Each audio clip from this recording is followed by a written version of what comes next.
Dear friends, Assalamu alaikum. You are welcome here at the general view. This is Akib Lutuf.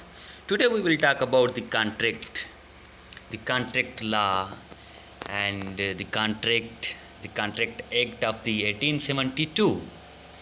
So let's come on and start to talk about contract. First of all, what is contract?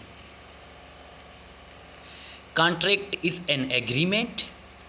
It is an agreement that is enforceable under law. It's known as contract. Contract भाई क्या होता है? Contract होता है ऐसी agreement, such kind of an agreement that is enforceable under law. कोई भी ऐसी agreement हो जो law जिसको enforce करे, जिसको law enforce करे, उसको हम क्या कहेंगे? कॉन्ट्रैक्ट है भाई। मतलब कि अगर पर्सन ए पर्सन बी से मोबाइल ले रहा है, किसी से पर्सन बी से मोबाइल ले रहा है, देखें कौन ले रहा है? Person A. किसी से ले रहा है? पर्सन बी से। पर्सन बी मोबाइल देगा पर्सन ए को, ठीक है।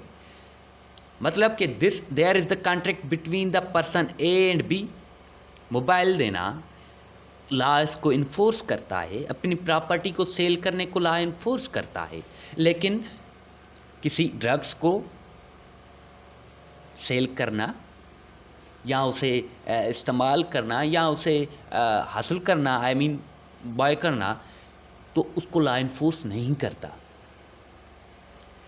इन सेम मैनर कॉन्ट्रैक्ट वो है ऐसी एग्रीमेंट जिसको लॉ इन्फोर्स करे, उसको हम क्या कहेंगे? That's called contract. So there are the general principles of the contract. Contract के कुछ जनरल प्रिंसिपल्स हैं, असूल हैं। ज़ाहिर लॉ के अंदर law is the rule and regulations. तो कॉन्ट्रैक्ट जो होगा वो रूल्स और रेगुलेशन पर मुश्तमिल होगा। एक कॉन्ट्रैक्ट जो एग्रीमेंट है जिसको लॉ इन्फोर्स करता है, उसके कुछ असूल भी होंगे, उसके कुछ रूल्स होंगे, उसके कुछ रेगुलेशंस होंगे, कुछ प्रिंसिपल्स होंगे। तो हम भी वैसे ही कॉन्ट्रैक्ट के जो प्रिंसिपल्स पढ़ रहे हैं। अब हम कॉन्ट्रैक्ट के प्रिंसिपल्स पढ़ेंगे। क्या है भाई? In a contract there should be presence of two parties. देखें, मैंने पहले आपको मिसाल दिया कि भाई person A is taking mobile or buying mobile from person B. There are the two parties, person A and person B. There's in a contract there should be two parties. Simple, nothing else. Promiser and promisee. देखिए ये it's not a difficult, but in simple word we can say that the one who gives the proposal is called promiser and one who accepts the proposal is called promisee. ठीक है, इसको हम ऑफरेर और offeree भी कहते हैं। मतलब कि जो ऑफ़र दे और जो हासिल करे। जो ऑफ़र देता है उसको हम क्या कहते हैं? ऑफरेयर या प्रोमाइज़र। मतलब कि जो प्रोमाइज़ करता है, और जो प्रोमाइज़ ही होता है वो क्या करता है? वो उसका जो प्रोमाइज़र का प्रोमाइस होता है उसको क्या करता है? एक्सेप्ट करता है, ठीक है। मतलब उसको कबूल कर लेता है, उसको हम क्या कहेंगे? Promisee. The agreement must be in boundaries of law. Of course agreement जो होगी वो लॉ की बाउंड्रीज़ के अंदर होगी। मतलब कि law should enforce that agreement. Law उस एग्रीमेंट को इन्फोर्स करे तो हम उसको क्या कहेंगे? कॉन्ट्रैक्ट। ये कॉन्ट्रैक्ट के एक प्रिंसिपल हो गया, कॉन्ट्रैक्ट की एक खासियत हो गई। हाँ, it may be in written, verbal और इम्प्लाइड फॉर्म। ठीक है, ये जो होगा वो वर्बल भी हो सकता है, रिटन फॉर्म भी हो सकता है, या इम्प्लाइड फॉर्म भी हो सकता है। देखें भाई, रिटन फॉर्म में क्या है? जैसे कि a contract of property sale और buy must be in written form. किसी भी कोई भी प्रॉपर्टी है, आप अगर ज़मीन किसी से ले रहे हैं, ठीक है, बाय कर रहे हैं, ख़रीद रहे हैं, तो क्या करेंगे? यू विल, तो आप उसको क्या करेंगे? That will be in written form, that contract will be in written form.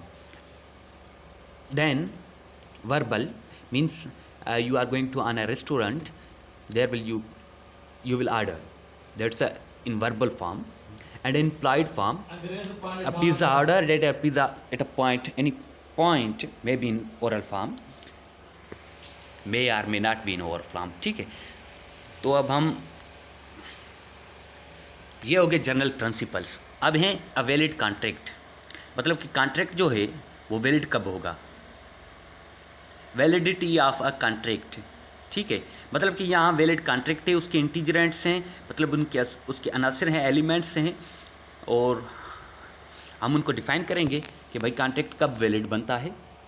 ठीक है, उसके एलिमेंट्स कौन से हैं, कौन कौन से एलिमेंट्स मिलकर एक कॉन्ट्रैक्ट बनाते हैं. ठीक है, the process, the procedure, the mechanism to build up a contract. A valid contract contain 5 integrants. First is intention. देखें भाई, किसी भी कॉन्ट्रैक्ट को स्टार्ट करने के लिए आपके जहन में इंटेंशन होनी चाहिए, और इंटेंशन क्या है, नीयत है. Means it is made to create a legal relationship between two parties. ये क्या होती है, ये इसलिए बनती है कि legal relationship between two parties, किसी दो पार्टीज़ के बीच में लीगल रिलेशनशिप पैदा करने के लिए इंटेंशन पैदा होती है. Offer, an offer is nothing but a proposal made to show willingness. Offer क्या होती है, प्रपोजल होता है that is made to show willingness.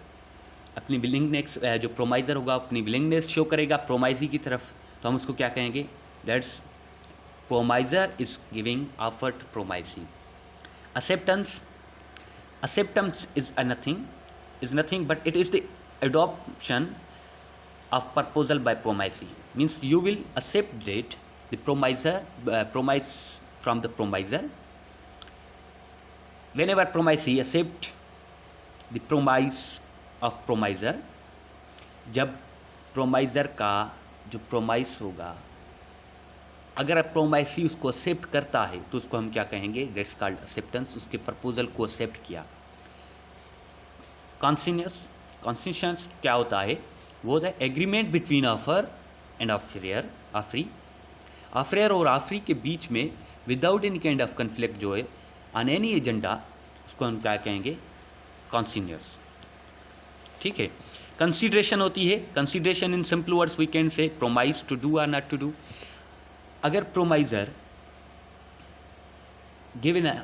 gives any offer to promisee, then promisee is promising that he or she will do or not to do that work. Okay, means the promisee is fulfilling the promise, the proposal, the offer by the promiser. Thank you.